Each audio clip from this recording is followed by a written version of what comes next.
નવસારી શહેરમાં છેલ્લા 3 દિવસથી અંગદજાળતી ગરમી અનુભવાઈ રહી છે। નવસારીમાં તાપમાન સતત 41 ડિગ્રીને પાર પહોંચી રહ્યું છે। ભયંકર ગરમી અને આકરા બફારાથી લોકો ત્રાહિમામ પોકારી રહ્યા છે। ત્યારે નવસારીના સ્ટેશન રોડ ખાતે એક સેવાભાવી યુવાને લોકોને ગરમીમાં રાહત આપવા અનોખો સેવાયજ્ઞ શરૂ કર્યો છે।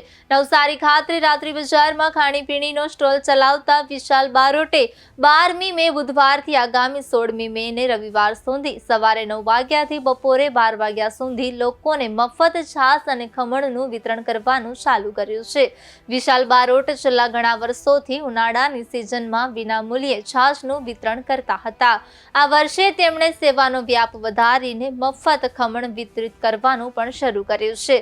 દરરોજ 100 કિલોથી વધુ ખમણનું વિતરણ કરવામાં આવે છે। સવારના સમયે અંદાજે 500થી વધુ લોકો આ સેવાનો લાભ લઈ રહ્યા છે।